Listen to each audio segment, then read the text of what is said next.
SHOPOV about new powerful cycles recorded by Speleothems. No?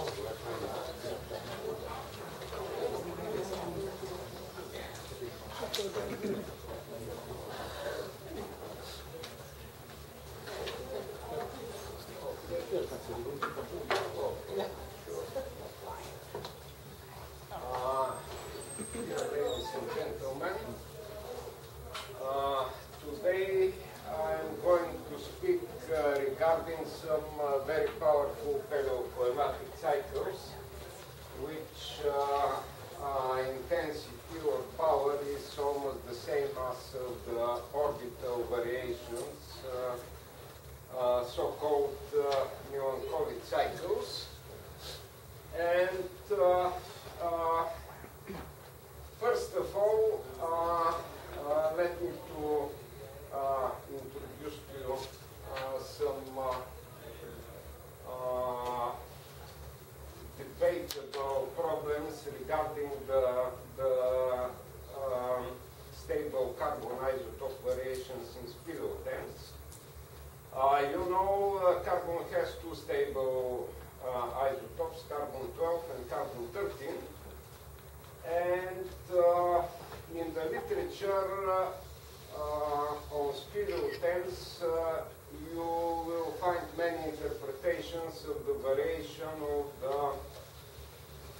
delta carbon concentration in the Speleothems as due to C3, C4 type bonds variations. But in fact, variations which we observe in Speleothem delta carbon 13 sometimes are much greater than the ones which you can explain with this kind of variation of the bond throwing over decay. So we studied this Speleothem, which is this is a zero copy actually of a slice of boron stone, which you can see here. Oops, sorry.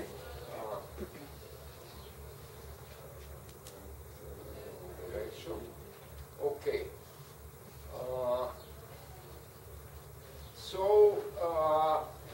We made measurements of stable isotopes along this transect, as well as some dating, and particularly delta carbon 13 isotopes were something which is very hard to explain. This is a photo of double polish cross-section of this Speleothem. Here on the right and on the left side you will see a photo of phosphorescence of the same slice.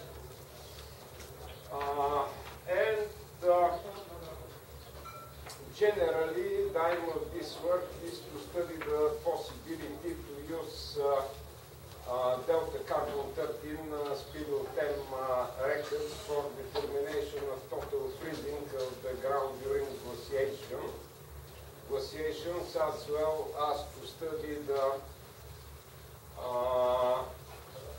powerful paleoclimatic cycles which are from non-orbital sources. In a while you will see the stuff. And this is the main experimental result. Here with the dash curve you will see variation of delta carbon 13 isotopes, and here you will see something which maybe you never saw in a Speleothem. This is a positive value of delta carbon 13 variation.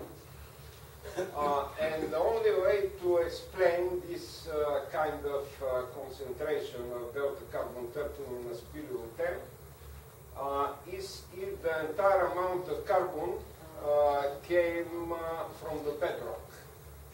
Because you know the zero of this scale, this is the concentration of delta venting foraminifera. So this is basically the usual concentration of delta carbon in the bedrock, and some bedrocks have positive values like this one here. And in fact, in the past we studied many speleothems and found that in many cases delta carbon 13 variation came from the variation of the fraction of the bedrock carbon which participated in the speleothem. So this is some interesting finding. And in fact, the lower curve, which you see here, this is a very high resolution. Well, not very high from my point of view, but relatively high. This is paleoluminescence curve from the same speleothem. And here what I can say that certainly this curve is representing the amount of the insulation on the surface of the speleothem. You may find this curve in the NOAA database if you like to see it in more details. But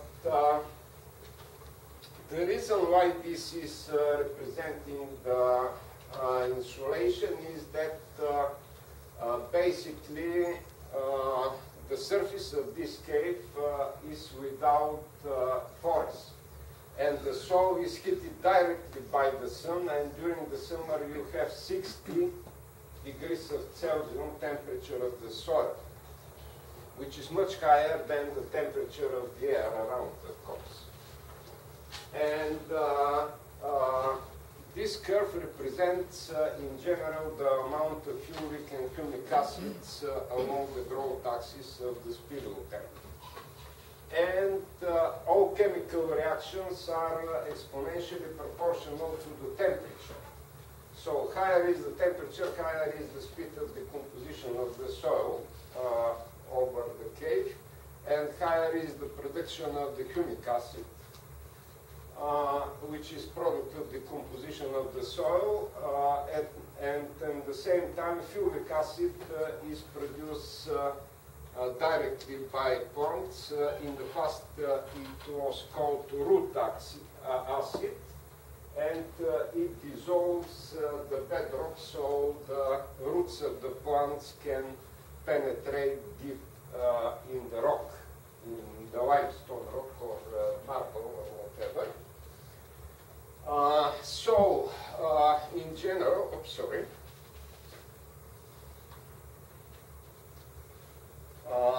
in general,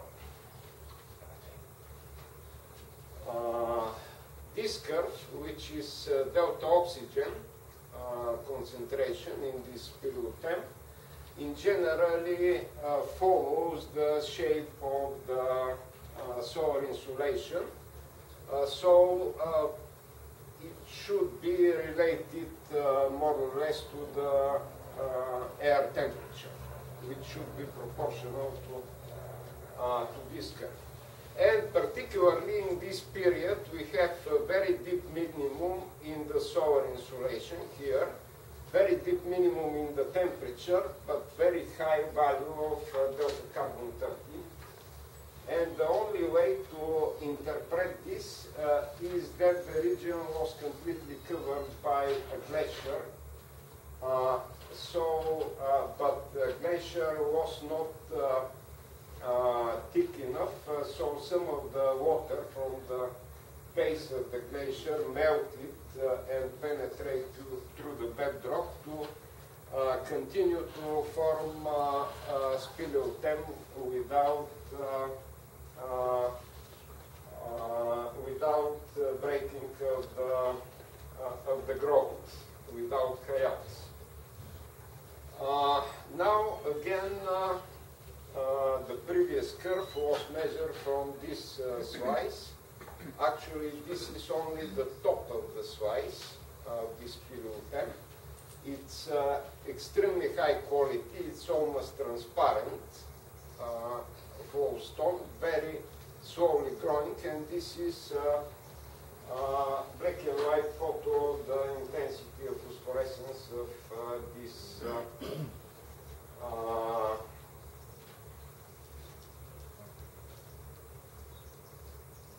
guy. Dating. There are two sets of uranium-thorium dates, one measured in McMaster University by Derek Ford. These are these values with black, and values measured with red are measured by Joyce Lundberg in Carleton University.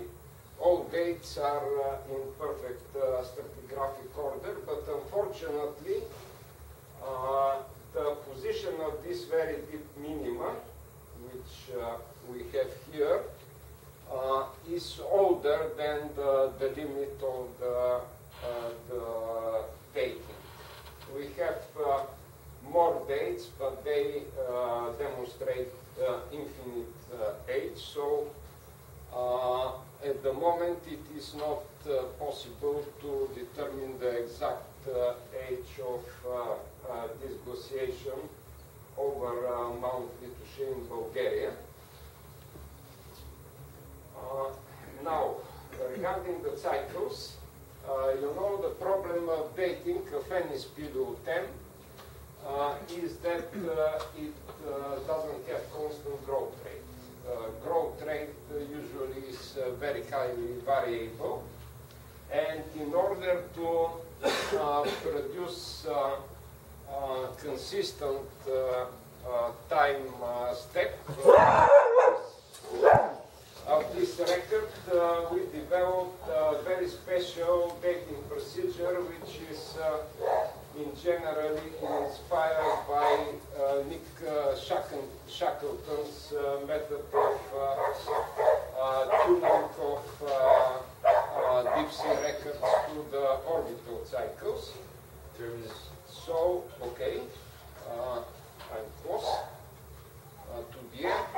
So, in fact, we calculated all cycles which are in this record. This is the sum of the orbital variations, and we extracted the sum of the orbital variation from the original record. And what remains here is a residue variation of the solar insolation, and the origin of these cycles can be only solar. And the power of these cycles sometimes exceed many times the power of the orbital cycles, especially for this recent period. In other periods, orbital cycles were more intensive. And this is table of the duration of these cycles. The most powerful cycle here is this 10,800 years, and the remaining cycles are intensity is normalized to this cycle. And another very interesting cycle is with duration of 15,100 years.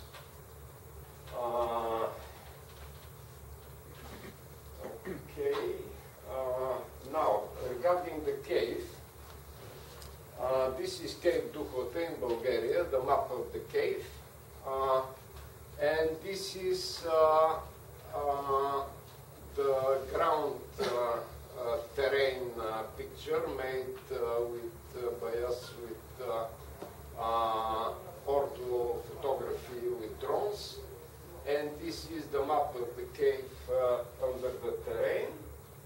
And this is 3D reconstruction of the terrain here and the cave beneath the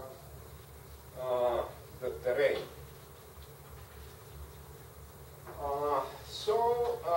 In the end, just to conclude, I may say that we found a number of new, very powerful paleoclimatic cycles, probably from solar origin, which are almost as intensive as melancholic cycles. And we also demonstrated the possibility to use delta carbon 13 Speleothem records for determination of the total freezing of the ground during glaciations. This way we found the most powerful glaciation in the Savoie region, Bulgaria, during the Quaternary period. Thank you very much.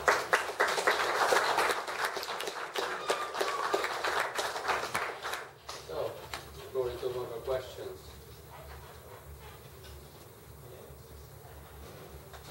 Bogdan? Yep, Sure. Joyce.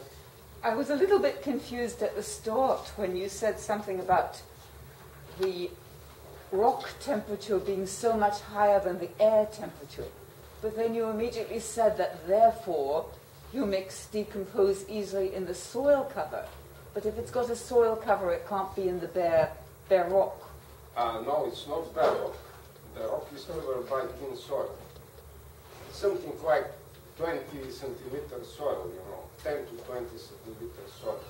And in fact, the high temperature is of the soil, not of the rock.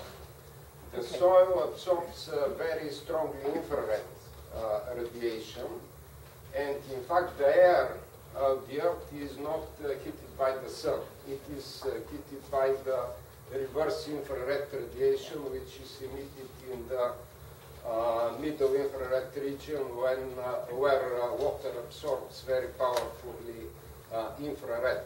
That's why the surface of the Earth is heated to higher temperature than the surface of the air.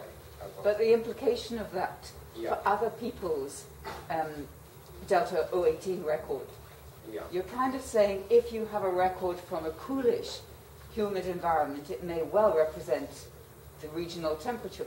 But if you have a record from a more warm tropical environment, perhaps it doesn't in fact reflect the global air temperature or the regional air temperature. Yes, sure. Well, climatic system is a very complicated system. So there are different mechanisms in tropics, even in different temperature regions. Even in our small country, Bulgaria, which is just 100,000 square kilometers, we have different climates, different behavior, different geochemistry, especially in the soil-bedrock interaction and so on. So there is a lot of things to study to understand what happens between the surface, between the precipitation, air, the soil, the bedrock, and the cave. So this is very interesting task, and we proposed an international program to study this, but so far we cannot find proper funding to do the job properly. So this is still open question, and lots of work has to be done in different regions to understand what is going on. You? Any other questions? No, I think. Yeah, since the layer thickness is also sometimes related to these solar cycles, and with packages, consecutive packages of 8 to 11. Yes. So could you relate these Again, it depends on the climate, and the best thing is to relate direct climatic measurements with the thickness of the layers, intensity of luminescence, etc., etc. Unfortunately, here in this case, we cannot achieve such a resolution because this is probably the slowest growing Speleothem. This growth rate is 1 micron per year. So it's really difficult, but actually we once succeeded with this approach in Rat's Nest Cave, which we studied with Chas Young, and we were able to compare the direct climatic records of the temperature and of the precipitation with these values, and in that case we had correlation significant with the panel temperature and intensity of luminescence, and also correlation between the thickness of the layers and the precipitation. We need to keep them. Thank you so much.